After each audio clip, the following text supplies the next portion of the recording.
예, 사랑하는 우리 청년 여러분, 또 성도 여러분, 하나님을 생각하면 어떤 느낌이 드세요? 자비롭고 긍휼이 많으신 하나님으로 느껴지십니까? 뭐 그런 분들도 계실 거예요. 아니면 다른 사람들한테는 모르지만 나한테는 야박하기 그지없는 스크루지 영감 같은 느낌이 드십니까? 저는 오랜 동안에 하나님을 생각하면 야박하고 야속하고 나에게는 특별히 인색한 그런 분처럼 느껴졌습니다. 저희 할아버님이 이제 배에 복수가 차가지고 끝내는 신주단지 섬기고 무당 불러다 푸닥거리하고 이렇게 이제 하다가 경기도 이천과 제가 이제 충북 음성에서 태어났는데 경기도 이천에 이제 백시흥 목사님이라는 분이 부흥성회를 했는데 병자들이 잘 낫는다 이래서 이제 그 이야기를 듣고 저희 할아버님을 모시고 저희 이제 가족들이 집회에 참석한 거예요. 아무것도 모르는 채. 근데 하나님이 굉장히 급하셨던 것 같아요. 이렇게 목사님이 손바닥을 치면 찬송할 때 비둘기가 날아가는 게 보이고 실제 비둘기가 날아간 게 아니고 아마 저희 식구들 눈에 이렇게 보였던 것 같아요. 이렇게 목사님의 이마에 십자가 형태로 피가 흐르는 그런 모습을 보셨다고 그래요. 그래가지고 이제 같이 몇 군데 집회를 쫓아다니셨는데 저희 이제 할아버님이 병이 약간 차도로 보이는 것 같았는데 다시 또 이제 발병이 되신 거예요.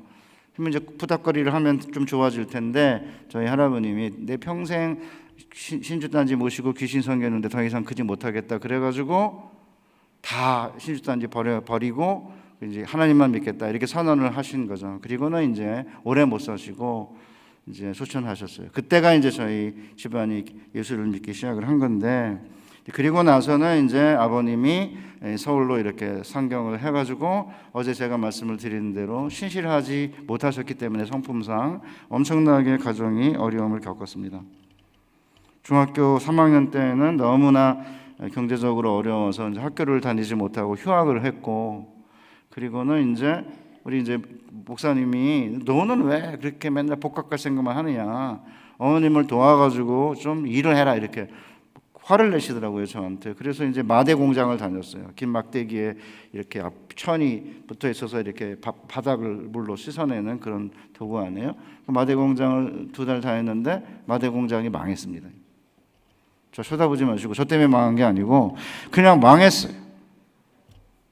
뭐 그랬으니까 뭐 그때뿐만 아니라 중고등학교 때뿐만 아니라 결혼한 후에도 종종 제게 어려움이 있으면서 하나님을 생각하면 인자하기보다는 과격하게 제 인생 가운데 개입하는 낯선 적처럼 생각될 때가 자주 있었습니다.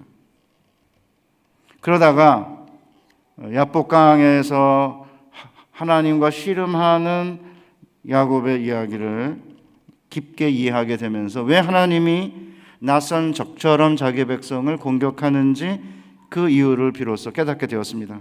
그래서 오늘 우리 젊은 청년들에게 특별히 젊은 청년들이 사실은 한반도에서 단군 이래 최대의 학력 자본인데 웬만한 이제 이런 그 IT 기기는 그냥 손쉽게 잘 이해하고 다루고 영어도 뭐 웬만하면 영어 미국 드라마도 이렇게 크게 이렇게 뭐 도움 없이 그래도 해석도 하고 듣고 진짜 탁월하거든요.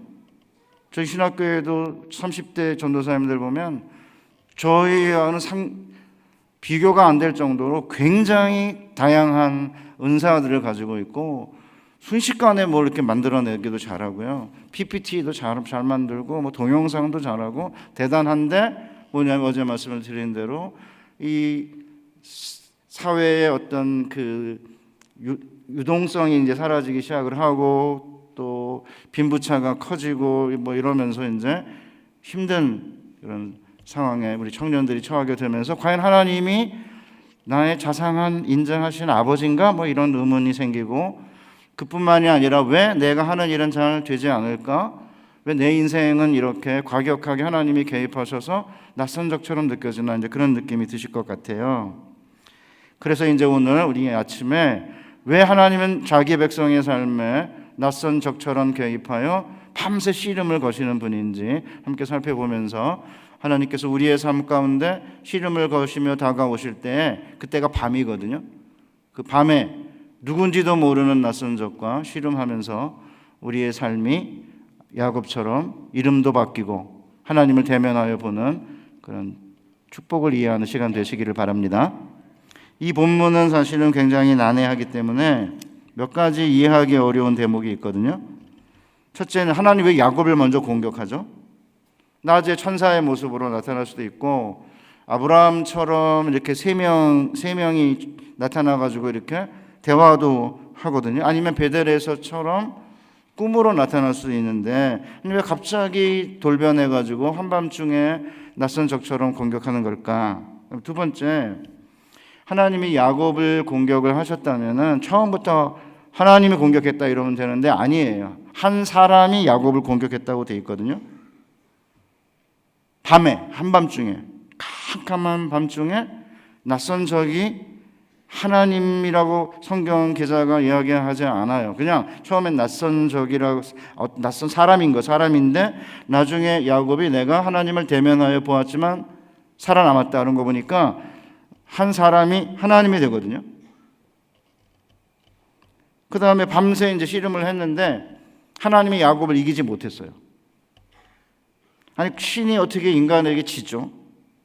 나중에 이렇게 한 번의 손놀림으로 한도뼈가 위골된 걸 보면은 그냥 한 방에 씨름을 끝낼 수 있을 텐데 왜 밤새도록 그 야곱이 자기와 씨름하면서 자기를 이기는 것처럼 보일 정도로 그렇게 씨름을 하다가 왜 막판에 한 방에 한도뼈를 위골시키는 걸까요?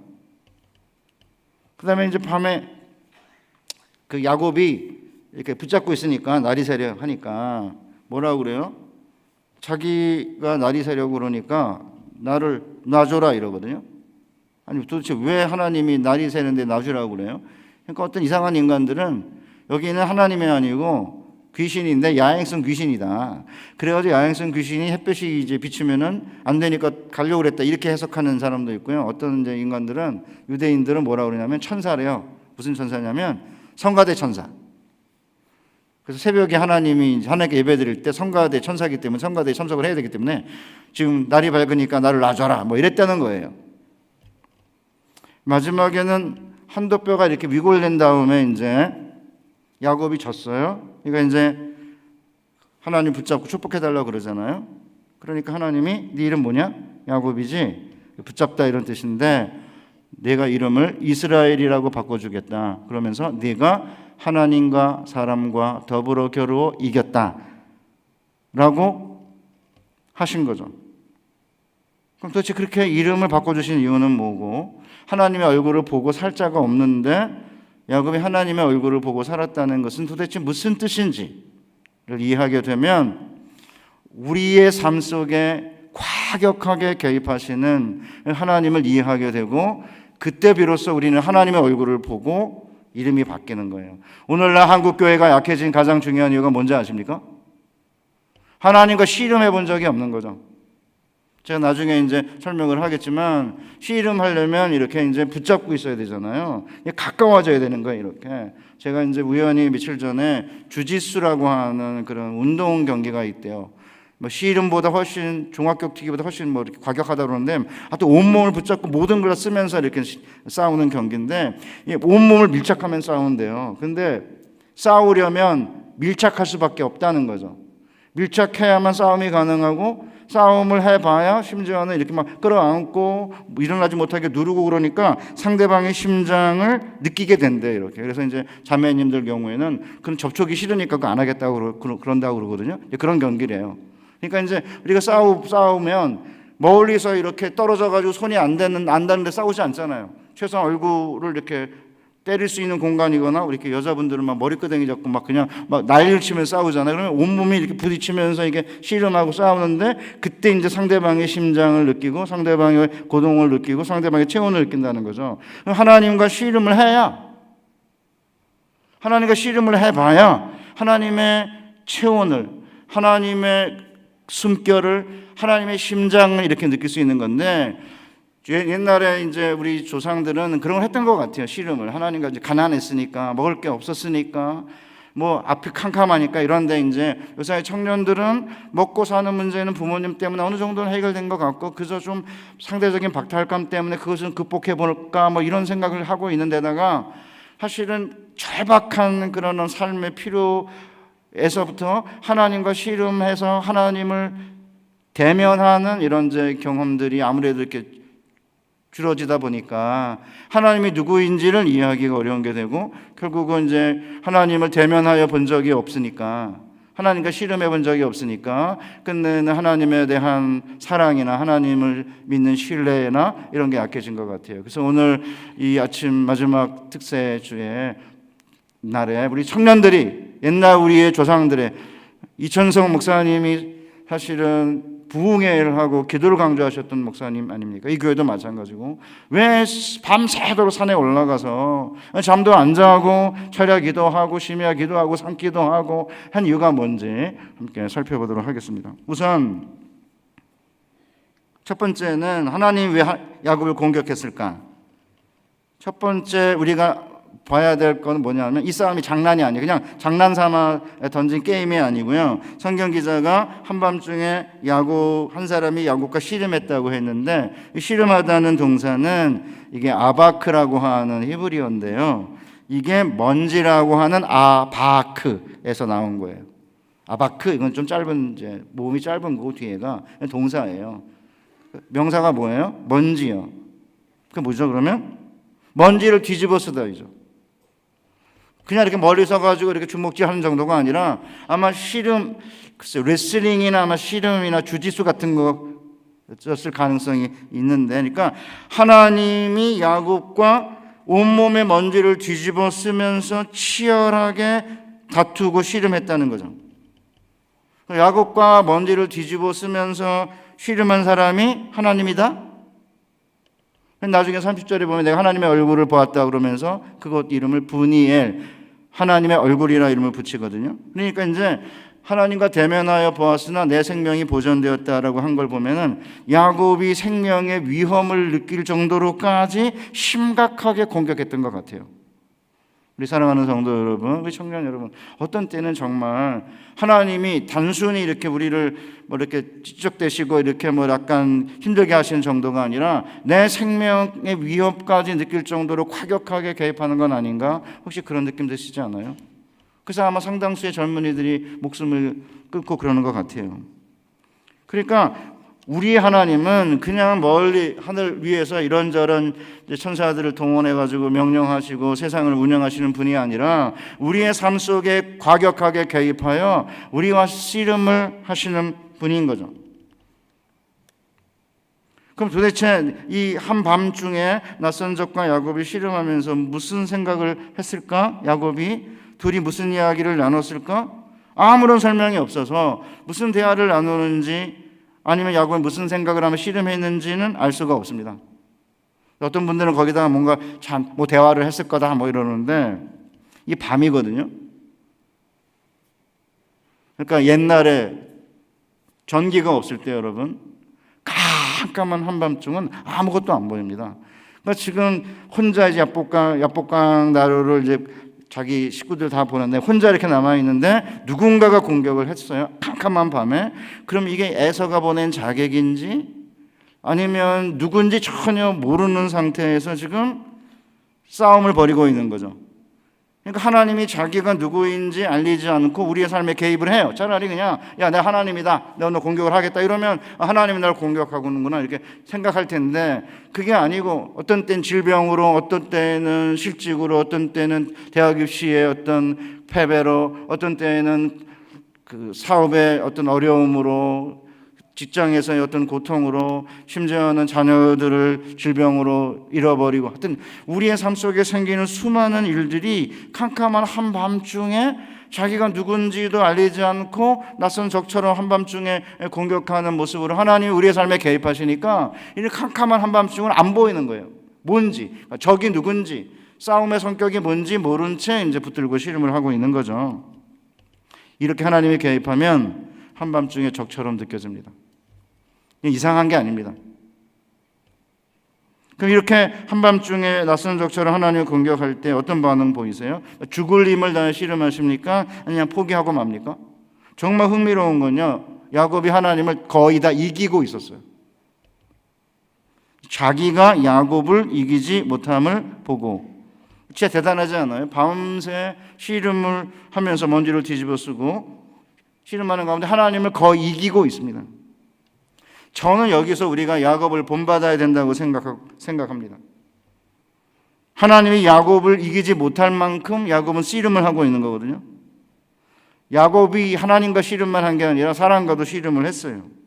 그래서 하나님이 나중에 28절에 네가 하나님과 사람과 더불어 겨루어 이겼다 이렇게 말하고 있잖아요. 그래서 여러분들이 야곱의 이야기를 이렇게 읽어보면은 하나님뿐만 아니라 사람과 더불어 겨루어 이긴 사람이에요. 어머니의 이제 태아에서 리브가가 이제 아기를 이제 가졌는데 안에서 엄청 싸우는 거예요, 얘가. 그러니까 이제 창세기 25장 22절에 보면 아이들이 그의 태 속에서 서로 싸우는지라 그가 가로되 이 같으면 내가 어찌할꼬 하고 가서 여호와께 묻자온대. 한글 개역 개정 성경은 사극체로 되어 있기 때문에 이 같으면 내가 어찌할꼬. 점잖게 번역돼서 뭔 말인지 잘 몰라요. 실제 직역하면 이렇게 괴로워서야 내가 어떻게 견디겠는가? 이래서야 내가 어쩌자고 임신을 했는고 이렇게 번역을 해야 됩니다. 그러니까 둘이 여기 안에 이제 쌍둥이가 이제 이 안에 들어가 있으니까 얘가 이 안에서부터 싸웠는데 실제적으로 그 한정된 공간 안에 영양분과 관심 그 다음에 공간을 확보하려고 굉장히 물리적으로 쌍둥이가 경쟁을 한다 그러거든요. 그러니까 안에서부터 엄청 싸운 겁니다, 얘가. 근데 드디어 이제 10개월 만에 어머니의 자궁에서 이제부터 세상으로 이제 나올 시간이 된 거예요. 이 출산 전쟁에서 야곱이 패배한 겁니다. 기껏해 형의 뒤꿈치를 잡은 거예요, 이렇게요. 그러니까 이 출산 전쟁에서의 패배가 야곱의 삶의 조건을 한 번에 바꿔놓은 최악의 결정적 패배였습니다. 출산 전쟁에서 패배해서 차남이 되는 순간에 모든 게 바뀌거든요. 장남이 지위와 그 다음에 권리에서 다른 일보다 앞서기 때문에 장자가 되면 아버지의 유산을 2배나 받거든요. 그러니까 태어나면서 결정된 한 번의 순서가 일생을 좌우하는 결정적 순서가 된다는 것을 야곱이 용납을 못한 거예요. 야곱이 무슨 수를 써서라도 내가 장자권 빼앗아야겠다 이래가지고는 팥죽 한 그릇으로 형의 장자권을 사거든요. 그러니까 언뜻 보면은 아니 얘는 도대체 아니 형의 장자권을 사면 여러분 에서가 그 다음 날부터 형님 이렇게 합니까? 안 해요. 아니 장자권 팔았다고 해서 에서가 그 다음부터 야곱에게 형님이라고 그러는 게 아니잖아요. 그래서 어떻게 보면 뭐 별것도 아닌 것 같은데 뭐 그 장자권을 사고 그러냐 뭐 이런 느낌이 들지 모르지만 출생 전쟁에서는 내가 패배했지만 인생 전쟁에서는 절대 패배하지 않겠다는 야곱의 이 사람과 씨름하는 노력이 첫 결실을 거둔 거예요. 왜 하나님께서는 이렇게 야곱의 이야기를 이렇게 자세하게 기록을 할까요? 한국처럼 학벌과 직업을 중요시 여기는 사회는 거의 없습니다. 우리가 사실은 뭐 일본 모르겠는데 일본보다 우리가 훨씬 심하다고 대부분 그러거든요. 한 번의 시험으로 정해진 대학이 평생의 서열이 되거든요. 그 경북대 법대 교수인 김두식 씨가 욕망해도 괜찮아라고 하는 책을 썼는데 거기에 제가 일부를 좀 길게 인용해 보겠습니다. 우리나라는 세계 어디에서도 유례를 찾기 힘든 학벌 사회입니다. 거의 모든 문제가 학벌과 연결됩니다. 부모와 자식 사이에 일어나는 갈등도 대부분 공부에서 비롯됩니다. 김규황 선생의 말처럼 보수 부모는 당당한 얼굴로 아이를 경쟁에 밀어넣고 진보 부모는 불편한 얼굴로 아이를 경쟁에 밀어넣습니다. 우파 부모는 아이가 인류대생이 되길 소망하고 좌파 부모는 아이가 좌파적인 인류대생이 되길 소망한다는 그의 말도 이제는 상식이 되었습니다. 대학 입시를 앞두고 학원들이 작성하는 배치표는 그대로 뇌의 중앙에 자리 잡아 평생 우리를 지배합니다.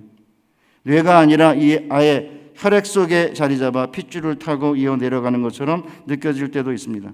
짝이란 프로그램에서 출연자를 정리하는 기본 프로필은 첫째, 어느 대학 나왔느냐, 둘째, 어떤 일을 하고 있느냐의 두 가지입니다. 두 번째 프로필은 가끔 어떤 부모를 두었느냐로 대체되기도 하지만 그런 경우에도 어느 대학을 나왔느냐는 첫 번째 프로필은 빠지지 않습니다.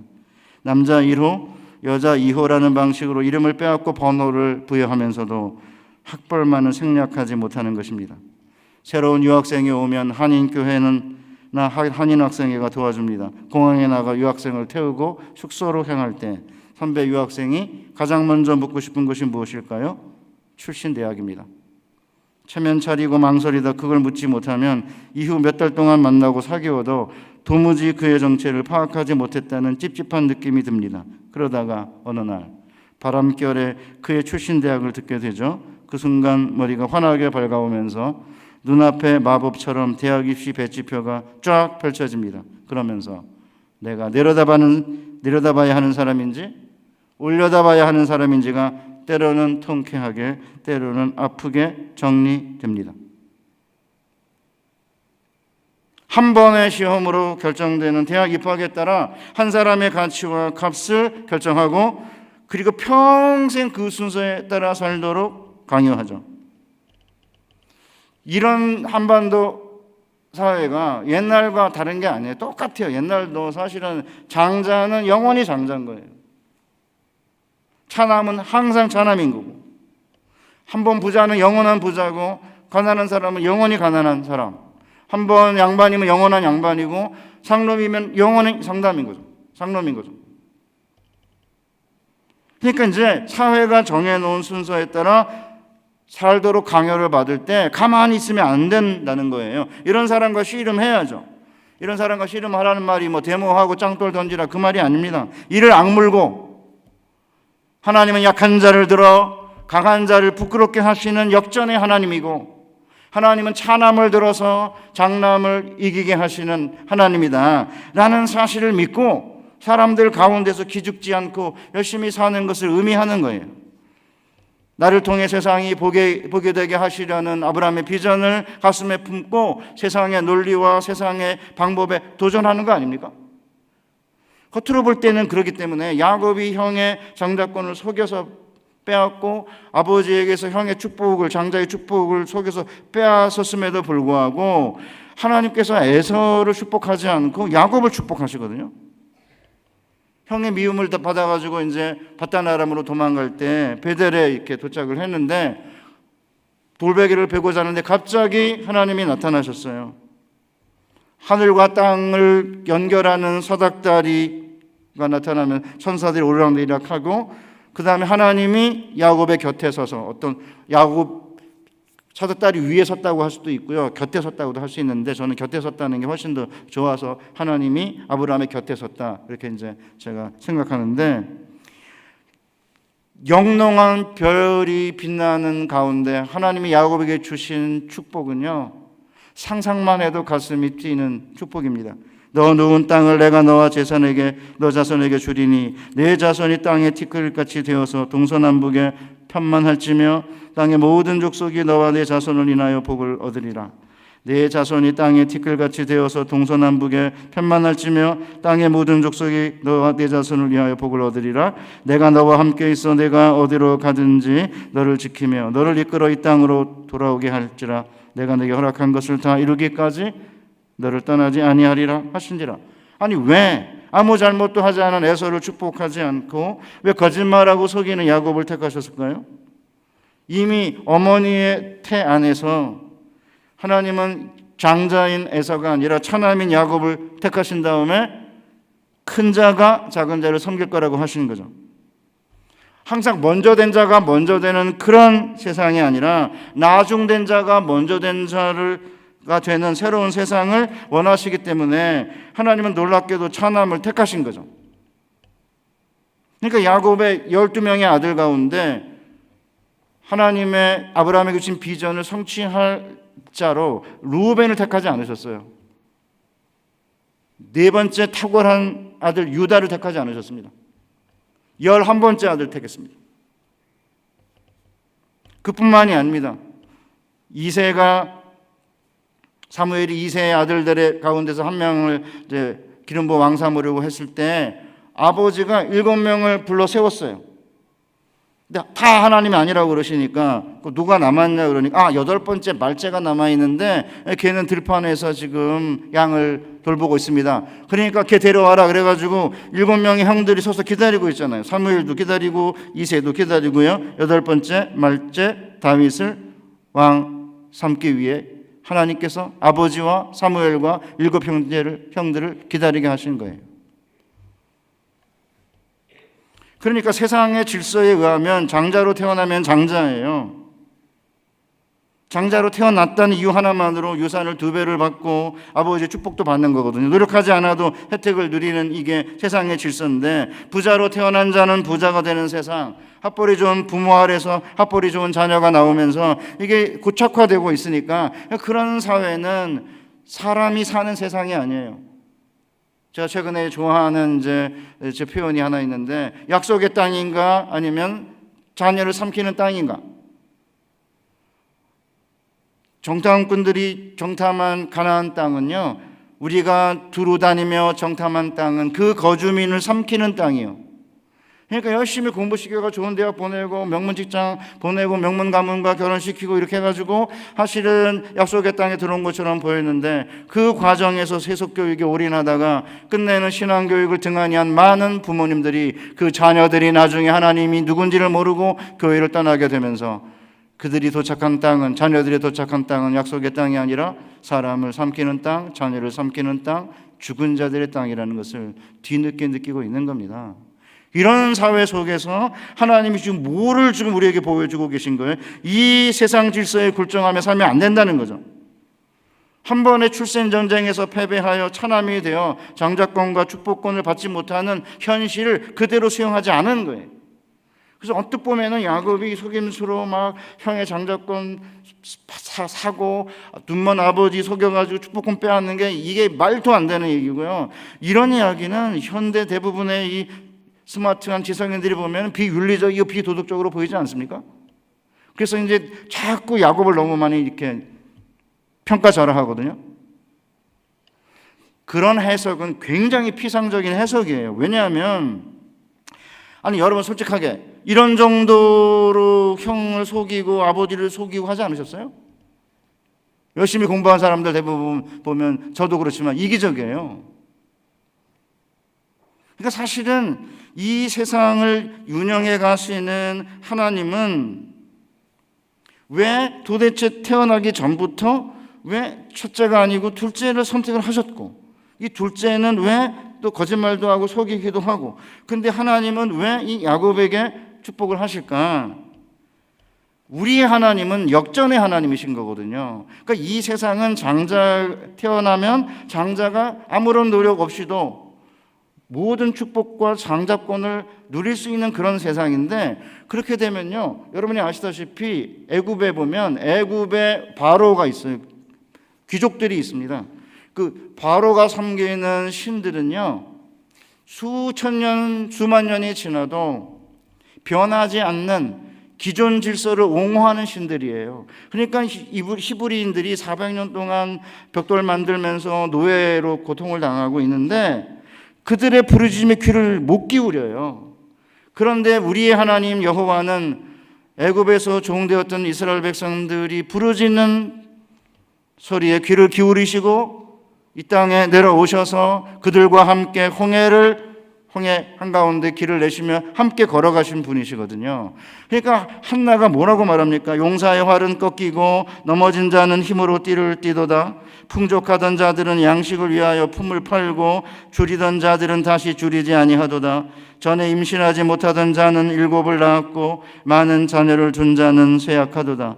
여호와는 죽이기도 하고 살리기도 하시며 스올에 내리게도 하시고 거기에서 올리기도 하시는도다. 여호와는 가난하게도 하시며 부하게도 하시고 낮추기도 하시고 높이기도 하시는도다. 가난한 자를 진토에서 드사 빈궁한 자를 거름더미에서 올리사 귀족들과 함께 앉게 하시며 영광의 자리를 차지하게 하시는도다. 그러니까 하나님은 지금도 세상의 질서와 세상이 정해놓은 순서를 존중하며 그 안에서 굴종하며 살기보다는 넘어진 자를 일으켜 세우셔서, 약한 자, 빈토에 앉은 자들을 일으켜 세우셔서 강한 자를 부끄럽게 하시고 귀족들과 함께 하시는 하나님이라는 분을 믿고 끝까지 씨름하는 자를 원하시는 것이에요. 그래서 이스라엘 백성들이 무교병을 먹으면서 6월절에, 무교병 맛없는 빵이잖아요. 쓴나물이라는 무교병을 먹으면 나중에 이제 자녀들이, 아니 이게 도대체 우리에게 무슨 뜻이냐 이렇게 물으면 뭐라고 대답하라고 되어 있습니까? 우리가 옛적에 애굽에서 종이었는데, 그게 뭘 의미하는지 아십니까?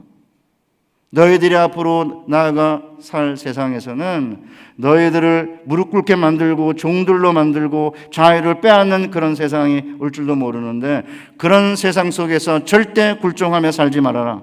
왜냐하면 너희를 종이었지만 내가 너희를 구원해내어 자유의 아들, 하나님의 아들로 삼았다는 거예요. 그러니까 종으로 만들 수 있는 그런 상황, 우리 한반도 상황, 종들로 살아, 그거 아닙니까?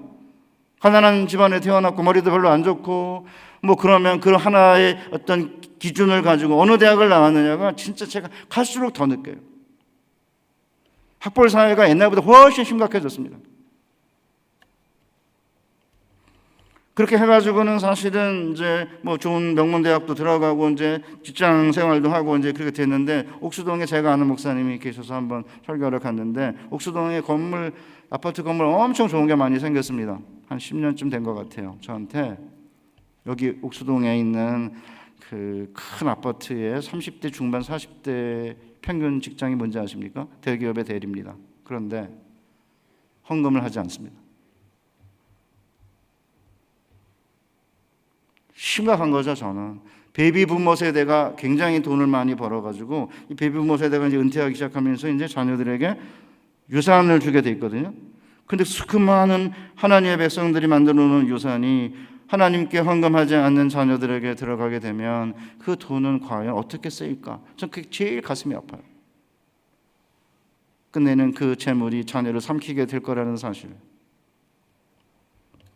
그러니까 지금도 사실은요, 우리 한반도뿐만 아니라 전 세계가 다 이런 굴종하며 살도록 이렇게 요구하는 그런 사회. 한 번 강한 자는 영원히 강한 자인 거죠. 부한 자는 영원히 부하게 되기를 원하는 거고, 반대되는 사람들은 또 뭐예요? 부한 자 거 뺏어가지고 가난한 자를 주자는 거고. 이게 지금 양쪽의 보수와 진보의 진영이 지금 갈등하고 있는 거 아닙니까?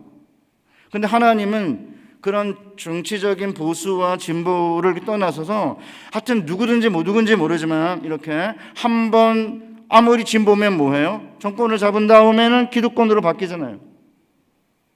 누구든지 상관없이 다른 사람의 자유를 빼앗고 종으로 만들려고 하는 이런 사회, 그것이 학벌이든 그것이 집안이든 그것이 외모든지 간에 그걸 가지고 다른 사람을 지배하고 위에서 자기의 지배력을 확대하려고 하는 모든 세력과 모든 사람들에 대해 하나님은 싫어하시는 거예요. 왜냐하면 인간은 잘생겼든 못생겼든 가난하든 부하든 배웠든 많이 못 배웠든 착하든 착하지 않든 선하든 선하지 않든 상관없이 그 누구와도 대체할 수 없는 고유한 가치와 존엄성을 지닌 하나님의 형상으로 지음받은 하나님의 자녀들이거든요.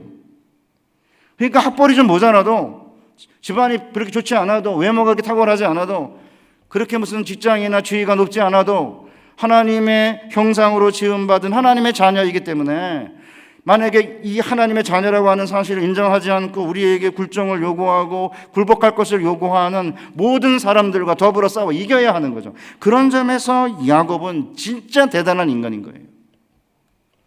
저는 옛날에 야곱 너무 거짓말했기 때문에 잘못돼 이렇게 생각했는데, 나이가 들면 들수록 하나 사람과 더불어 끊임없이 싸운 거죠. 야곱이 무슨 축복받고 뭐 장자권 받고 그렇게 이해하시면 안 되는 거예요. 왜냐하면 세상이 그렇게 요구하니까 그건 아니라 이건 거죠. 물론 이제 그런 거짓말과 속임 때문에 20년 동안 바다나람에서 사실은 유랑 생활을 하게 된 것도 사실이지만 우리 삶이 다 그렇지 않습니까? 그럼에도 불구하고 야곱이 가지고 있는 건 뭐예요? 내가 태어났는데 그냥 가난한 집이에요. 태어났는데 몸도 별로 안 좋아요. 머리도 그렇게 싹 좋은 것도 아니에요. 외모는 그저 그래요. 그런 상황 가운데서 그냥 눌려가지고 그냥 낙담하고 부모 원망하고 세상 저주하고 교회 비판하고 이렇게 살아가지고는 하나님을 대면하지 못하는 거고 우리의 인생은 꼬일 수밖에 없는데 성경 기자가 왜 이렇게 길게 야곱의 이야기를 하겠어요, 모세가?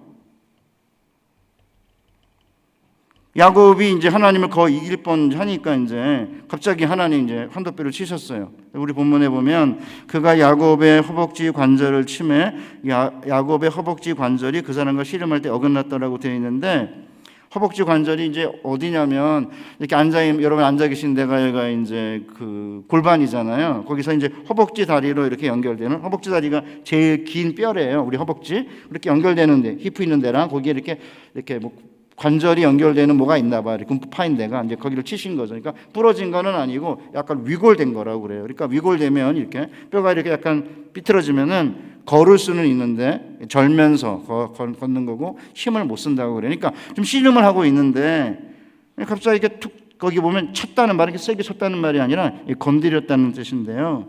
그러니까 이 존재는 원래 그냥 마음만 먹으면 이렇게 딱 건드리기만 해도 환도뼈를 위골시킬 만큼 그런 이제 존재인 거죠. 하나님이시니까. 그러니까 이제 이런 존재랑 밤새 싸우다 보니까 아마 생명의 위협을 느꼈던 것 같아요. 그리고는 이제 밤새 싸워가지고 거의 이길 뻔한 것 같은데 갑자기 이 존재는 자기를 죽이려고 달려든 존재가 아니라 씨름을 멈추고 하나님 앞에 항복을 하자.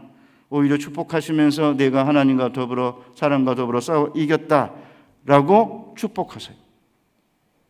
그러니까 하나님은 겉으로 볼 때는 캄캄한 밤에 자기가 누군지 알지도 않고 낯선 척처럼 심각하게 우리 삶에 개입하셔가지고 씨름을 걸고 거의 죽을 것처럼 우리 죽일 것처럼 달려드는 것처럼 보이지만 하나님은 싸움을 걸고 져주시고 야곱을 축복하시기 위해 우리의 삶 속에 낯선 적처럼 한밤중에 우리를 공격하시는 것입니다.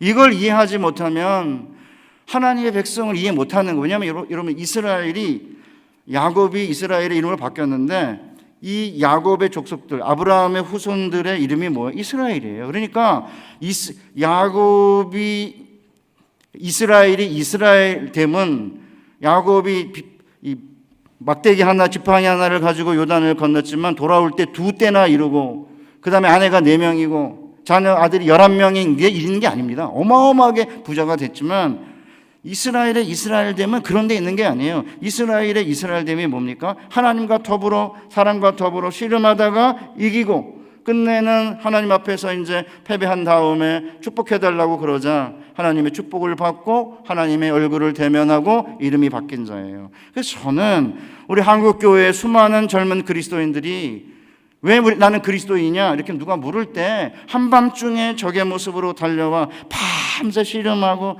하다 보니까 막 이 씨름하고 뭐 부둥켜 안고 뭐 이기려고 뭐 이렇게 밧다리도 걸고 뭐 이렇게 뭐 허리 기술도 쓰고 뭐 온갖 거 다 했겠죠.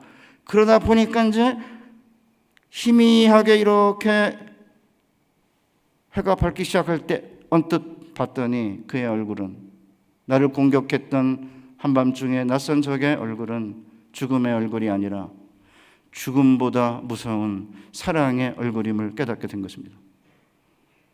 우리 하나님이 우리의 삶에 개입할 때는 적처럼 느껴지시지만요, 그게 아니고요, 사랑이 죽음보다 무서워요. 왜요? 하나님 우리를 너무 사랑하기 때문에. 사랑은 죽음보다 강하고 질투는 음부보다 잔인하다고 그러지 않았어요? 그러니까 이제 여러분들 어떤 드라마 같은 거 보더라도 누가 막 사랑하고 그러면 지겹다고 그러잖아요. 나 그만해라 좀 제발. 그러니까 진짜 누군가를 사랑하면 그 사랑은 죽음보다 강하기 때문에 죽음을 두려워하지 않고 사랑하고요, 질투는 잔인하기다 못해 음부보다 훨씬 잔인하다는 거 아닙니까? 그러니까 하나님의 우리를 향한 사랑은 때로는 우리가 이제 속이고 때로는 빼앗기도 하고 뭐 그렇게 하면서 이제 싸우는 과정에서 우리를 떠나지 않으세요. 우리가 좀 잘못해도. 왜냐하면 세상의 질서를 순종하지 않겠다는 것이니까. 그렇게 해가지고 20년 동안 라반의 집에서 밧단 아람에서 종노릇을 하지만 그가 돌아올 때는 어마어마하게 큰 부자가 되고 12 아들을 낳았잖아요. 그렇지만 하나님은 거기서 끝나지 않으시는 거죠. 그런 식으로 다시 약속의 땅에 들어올 수는 없다. 내가 너를 변화시켜야겠다. 그러시고 낯선 적의 모습으로 달려드신 거죠. 그래서 루터는 이렇게 말해요. 우리가 교회의 모습을 살펴보면 순수한 말씀과 성례 외에는 아무것도 가진 게 없다. 오히려 우리에게 수많은 적들이 있다. 왕들, 귀족들, 시민들, 학생들이 적대자들이며 우리가 지고 다니는 우리의 이 육신도 우리의 적이다. 우리는 하나님은 숨겨진 하나님임을 알아야 한다. 목사와 경건한 자들이 약탈을 당하고 온갖 악을 당한다. 이 하나님이 우리를 버리고 우리를 내쫓은 것처럼 보인다. 그러나 하나님께서는 우리의 구원자시요 모든 축복의 수요자가 되시겠다고 약속하였기에 믿는 자는 신앙과 기도로 하나님을 이길 수 있다. 만일 하나님이 네게 시름을 걸고 너를 죽이고자 하며 자신의 이름과 약속을 감추고 나타나더라도 그리하여 네가 약해지더라도 강하고 담대하게 말씀을 붙잡아야 한다. 그러면 너는 결국 승리하게 될 것이다.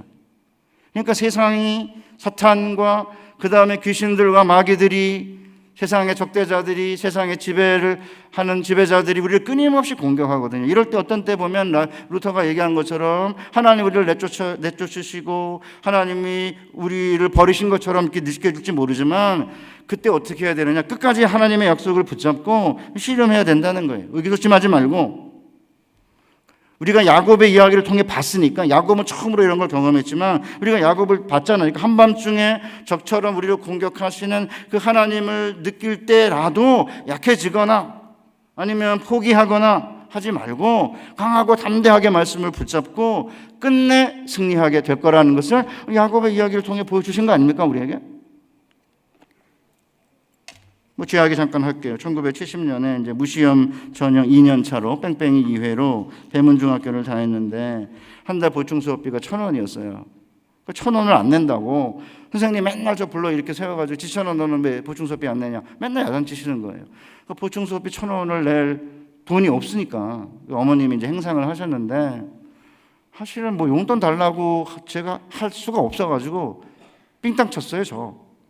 참고도서 사야 된다고 그래요. 참고도서비에 조금 더 이렇게 삥땅 얹어가지고 아니 용돈 달라고 말할 수가 없으니까 너무 가난해서 행사하니까 뭐 한 10,000원 가지고 자본금이 있으면 그건 뭐 이렇게 옥수수든지 뭐 생선인 거 사다가 이렇게 팔면 뭐 하루에 한 1,000원, 2,000원 이제 벌면 그게 생활비인 거예요.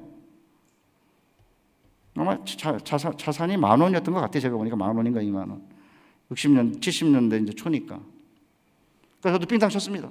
최소한 제가 그 친구들과 탁구비라도 내고 그러려면 삥땅을 칠 수밖에 없었어요, 제가. 그래가지고는 이제 등록금 낼 가능성은 없고 그래가지고 휴학을 한 거예요. 엎친 데 덮친 격으로 이렇게 이제 동네 겨울에서 수영하다가 오른쪽에 이제 물이 들어갔는데 중이염이 생겼어요. 병원은커녕 약방에도 못 갔어요. 1원짜리 약 요만한 게 있었는데 그게 쥐똥같이 생긴 약인데 그거 넣었으면 그나마 이제 중이염을 고칠 수 있었는데 끝내는 약방도 못 갔죠. 돈이 없어서. 귀는 막 고름은 계속 나오고 귀는 막 욱시는 거예요. 너무 아픈 거예요. 그렇다고 우리 가족이 아무 일도 안 한 건 아니고요. 저희 할머니가 동네 요새 보면 주민센터 옛날엔 동회였는데 주민센터 가가지고 무료 진찰권을 얻어왔어요.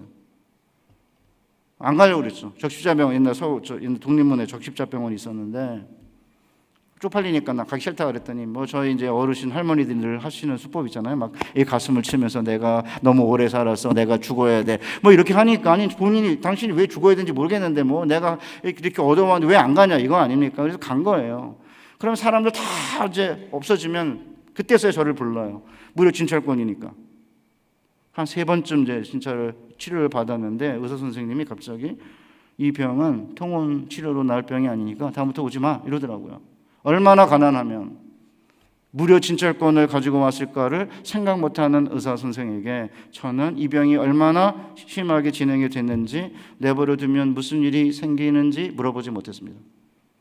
지금 이제 간호사를 하는 제 막내 10살 밑에 막내 여동생이 있는데 걔가 그때 유치원 다니거나 그랬던 것 같아요. 유치원 나이였죠. 걔를 데리고 이제 심심해서 갔는데 그 독립문에서 서울역까지 이제 걸어와서 버스를 타고 이제 평창동으로 가는 길인데 정말 많이 울었습니다. 세상이 너무 서운하더라고요, 제게.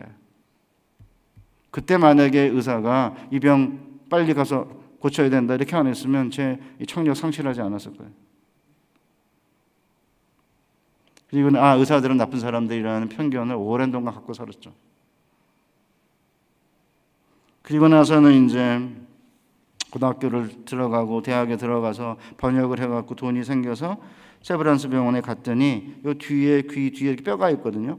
이 뼈에 청신경이 남아 있으면은 이거를 이제 재생을 귀 속을 재생하면 되는데 요 뒤에 청신경이 다 날아갔기 때문에 소용이 없다 그래가지고 다 긁어냈어요. 안에 있는 걸. 제가 이쪽을 못 듣습니다.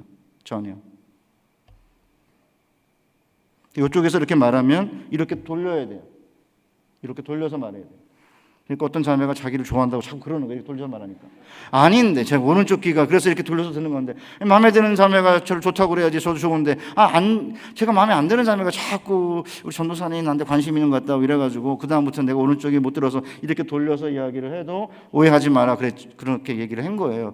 그리고 나서 그 다음에 좀 관심 있어 이렇게 가까이 하면 이제 우리 여자분들이 이 전도사님은 원래 오른쪽이 그래서 뭐 내게 관심 있는 거 아니다. 그래서 시그널이 전달이 안 되는 바람에 그때부터 제 삶이 꼬인 거예요. 그때 이제 제가 뭘 얘기하려고 하는 겁니까? 그때 중학교 3학년 때인데 그때 이제 휴학을 하고 교회 다닐 때 권사님들이 산에 가서 기도해야 된다. 그래가지고 어머님과 함께 삼각산, 북한산 저희 집 사는 그 위에 산에 기도하러 다녔죠. 하나님 아버지 기병 낫게 해주시고 복학시켜 주십시오. 또 한 가지인데 제가 쪽팔려서 말 못해요. 저 집안에 관련된 거기 때문에 이 세 가지 들어주시면 하나님 제가 목사가 되겠습니다. 서운한 거예요. 권사님들이 서원해야 된다고 그러는 거예요. 교회 공식 신학인 장로 신학은 서원 함부로 하면 안 된다. 서원하면 지켜야 되니까 조심하라는데 이 권사님들은 무조건 직방으로 응답받으면 서원하라 이래가지고 원래 교회에 있는 장로 신학보다 권사 신학이 훨씬 세요. 그래가지고 공식 사교육에도 센 거죠 우리나라가. 그러니까 이 권사님들이 서원하라고 그러니까 제가 드릴 건 없으니까 몸밖에 없으니까 목사 되겠습니다. 이래가지고 제가 이 자리에 서 있는 겁니다. 권사 신학 때문에. 제가 그때 뭐를 했느냐, 하나님 앞에 뭐 이렇게 고상하게 기도한 게 아닙니다. 복학시켜 주시고 기병 낫게 해달라, 제대로 인간답게 살 수 있게 해달라, 그렇게 울부짖고 기도한 거죠. 그때 만약에 제가 하나님과 씨름하는 그런 방법이 없었다고 한다면 아마 저도 그렇게 쉽게 삶을 이어갈 수가 없었을 것 같아요. 사랑하는 우리 청년 여러분, 그러니까 밤새 하나님과 더불어 씨름하는 야곱의 모습을 통해 만약에 힘이 들면은 어떻게 해야 되느냐? 하나님과 씨름하셔야 돼요. 만약에 예를 들어 가지고 하나님 왜 이렇게 하시는가 뭐 이렇게 질문을 던지고 뭐 이렇게 하지 말고 하나님은 우리와 같은 편에도 계시고 동시에 맞은편에도 계신다. 칼빈의 말이에요. 한 손으로 우리를 치시지만 다른 손으로는 우리를 보호하신다. 그렇다 하나님께서는 우리를 억누르는 것보다 더 많은 힘을 우리에게 공급하신다. 하나님께서는 왼손으로는 우리와 싸우지만 오른손으로 우리를 위해서 싸우신다. 하나님은 우리를 대적하시지만 불굴의 힘을 우리에게 주셔서 싸움에서 승리하게 하신다. 그렇기 때문에 모든 고난과 재앙은 우리를 사랑하시기 때문에 주신 것이라고 생각하고 하나님의 약속을 부여잡고 하나님과 씨름해야 되는 거예요. 그래서 옛날 우리 선조들은 뭐를 했냐, 그냥 어려움만 있으면 금식하고 아니면 작정기도하고 안 되면은 이렇게 새벽에 나와가지고 밤새 교회에서 웅웅거리면서 이제 하나님께 기도드리고 울부짖고 ör산기도 다니고 그것도 안 통하면 그냥 서원기도를 한 거죠.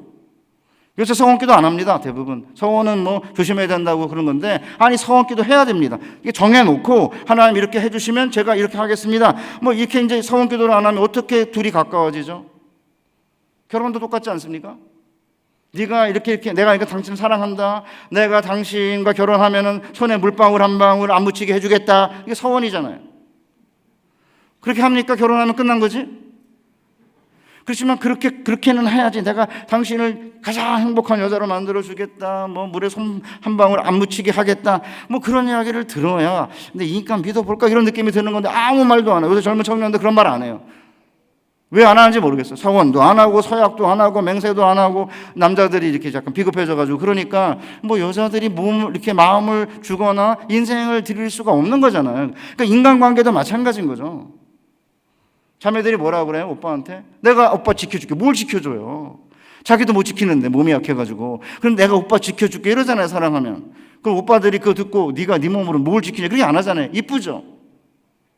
하나님과 우리도 마찬가지. 하나님과 더불어 밤새 씨름을 해야 아까 제가 얘기한 대로 싸움을 하려면 가까워져야 되는 거예요. 그리고 가까워지면 어떻게 씨름할 수밖에 없는 거고, 씨름하면 가까워지면서 하나님의 심장을 느끼게 되고, 하나님도 우리의 심장을 느끼게 되면서 이제 거기서 서원도 하고 거기서 작정도 하고, 하나 이렇게 해주시면 내가 이렇게 하겠습니다 하고 재물도 바치겠다고 그러고 뭐 그러는 거 아닙니까? 하나 이번 직장에 들어가게 해주시면은 제가 평생 하나님 섬기겠습니다 이렇게 하잖아요. 그렇게 하는 게 잘못입니까? 그렇게 안 하는 게 바보고, 그렇게 안 하는 게 어리석고, 그렇게 안 하는 게 비겁한 거죠. 뭐 인생 그렇게 대단하다고. 사랑하는 우리 청년 여러분, 성도 여러분, 실제적으로 너무 빨리 포기해서는 안 돼요. 그러니까 사실은 야곱이 씨름해서 거의 이길 뻔했는데 헌도뼈를 치니까 이제 그때서야 이제 위골돼가지고 패배를 선언하고 이제 살려달라고 그러면 축복해달라고 그런 거 아닙니까? 그런데 너무 빨리 포기해라, 너무 빨리 내려놓으라, 그럼 전 이해를 잘 못해요. 한 10년 동안은 끈질기게 기도를 했는데 더 이상 안 되겠다, 내려놓자. 그 이해가 되는데 기도 한 10분 했는데 하나님 아버지 내려놓겠습니다. 아니 10분 기도하고 뭘 내려놓냐고. 그러니까 어떤 때에는 평생 우리가 싸워 이기려고 했던 그 하나님이 사실은 낯선 적의 모습으로 어떤 사람이 낯선 적의 모습으로 나타나 우리를 거룩하게 만드시는 하나님의 얼굴인지 모르거든요. 오랫동안 그렇게 나를 괴롭혔던 그 인간이 어쩌면 우리를 구원해 내시는 하나님의 사랑의 얼굴인지 모르는 거죠. 원망의 대상인 부모가, 마음에 안 드는 성도나 선배가, 직장 상사가, 심지어는 사랑해서 사귀고 있지만 내 속을 뒤집어 놓는 애인이나 한 집에서 살 수밖에 없는 왼수 같은 형제나 자매가 어쩌면 나를 성화시키고 낯선 적의 모습으로 우리 인생에 찾아온 하나님의 얼굴인지 몰라요. 저도 오랜 동안 저의 가난이, 저의 질병이, 저의 불우한 저의 집안의 환경이 사실은 너무 힘들었어요. 그런데 그 낯선 환경에, 불우한 가정에서, 가난한 가정에서 사실은 재수도 하고 제가 휴학도 하고 뭐 이제 그랬는데, 질병도 생기고 그랬는데, 지금 이렇게 돌아보면 그 가난이, 그 고난이, 그 질병이 하나님을 대면하여 본 분이엘이었어요. 그게 없었다고 한다면 저는 하나님이 누구인지 몰랐을 것 같아요. 가난한 집안 사정이 너무 저주스러우십니까? 성격이 너무 달라 마음에 들지 않는 부모와 형제자매와 함께 사는 게 너무 고통스럽습니까? 오랜 질병으로 인해 지쳐 쓰러져 있습니까? 잘 풀리지 않고 꼬이기만 하는 나의 삶이 너무 힘들어 삶을 포기하고 싶은 생각이 드십니까? 앞이 보이지 않아 불안하고 초조한 마음으로 인해 사투를 벌이고 계십니까? 우리의 인생에 찾아온 이런 장애와 고통과 재앙은 우리를 죽이려고 달려드는 낯선 적처럼 보일지 몰라요. 그러나 이런 적들과 밤새 씨름하다가 헌도뼈가 위골되고 하나님을 잡는 순간에 우리는 이런 모든 적대적인 요소들이 우리를 죽이려고 달려드는 죽음의 얼굴이 아니라 우리를 너무나 사랑하여 우리를 거룩하게 만들고 끝내는 우리를 당신의 자녀로 만드시려는 하나님의 사랑의 얼굴임을 깨닫게 되는 거예요. 그렇기 때문에 우리가 현재 있는 게 아무리 힘들어도 우리가에게 다가와 싸움을 걸고 져주신 하나님의 사랑이 있는 곳이기 때문에 그것은 분이엘 하나님의 얼굴이라고 불리울 수 있는 거죠. 그런데 하나님과 씨름하는 거 위험해요. 왜냐하면 환도뼈가 위골될 수 있거든요. 우리 사랑하는 우리 선복중앙교회 성도 여러분, 욥이 뭐라고 말해요? 그 많은 재앙을 경험한 다음에 재산과 자녀를 다 잃었지만 하나님과 사투를 벌이며 씨름한 결과 욥기 42장 5절에 내가 주께 대하여 귀로 듣기만 하였사오나 이제는 눈으로 주를 배움나이다. 그래서 이제 해가 뜨면서 언뜻 딱 봤는데 그 낯선 적의 모습은 야곱을 사랑하여 그를 구원하고 성화시키기에 다가온 하나님의 사랑의 얼굴임을 깨닫게 된 것이에요. 그래서 얼마 전에 비대면 예배를 드리라고 강요할 때 저쪽에는 어느 대학교에, 일반 대학교의 기독교 교수가 교회에 와봤자 하나님을 못 보니까 어차피 비대면 예배니까 비대면 예배를 드려도 제가 뒤집어지는 줄 알았습니다. 미쳤죠? 마음이 청결한 자는 복이 있나니 그들이 하나님의 얼굴을 볼 것이라고 했고, 야곱도 하나님의 얼굴을 보았고, 모세도 대면하여 보았고, 아브라함도 보았고 욥도 봤는데 아니 도대체 기독교 구약 교수라고 하는 사람이 아니 하나님의 얼굴을 못 봐요?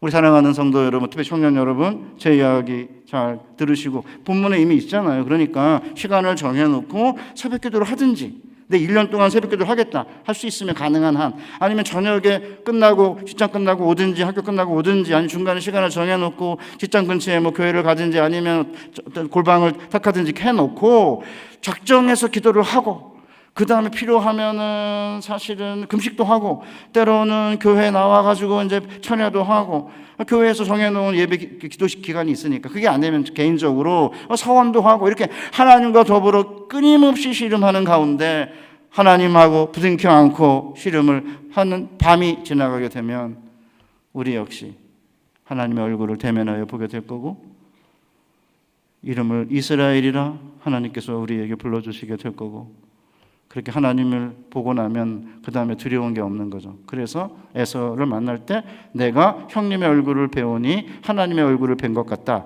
그리고 맨 앞에 나아가서 에서를 만나거든요. 그렇게 되면 인생 더 이상 두렵지 않습니다. 하나님의 얼굴을 봤는데, 하나님과 씨름해서 사람과 더불어 싸워 이겼다는 이야기를 들었는데, 우리 청년들의 앞길에 이 하나님과 씨름하여 하나님의 얼굴을 보는 축복을 통해 하나님과 더불어 사람과 더불어 싸워 이기는 이스라엘 같은 멋진 청년들 되시기를, 또 멋진 교회 되시기를 주님의 이름으로 축복합니다. 하나님 아버지 감사합니다. 우리 사랑하는 우리 김 목사님과 또 우리 성복중앙교회 교우들을 붙잡아 주셔서 하나님과 씨름하여 끝내는 사람과 하나님과 더불어 싸워 이겼다는 이스라엘의 축복을 받는 교회가 되게 하여 주옵소서. 예수님의 거룩하신 이름으로 기도하옵나이다. 아멘.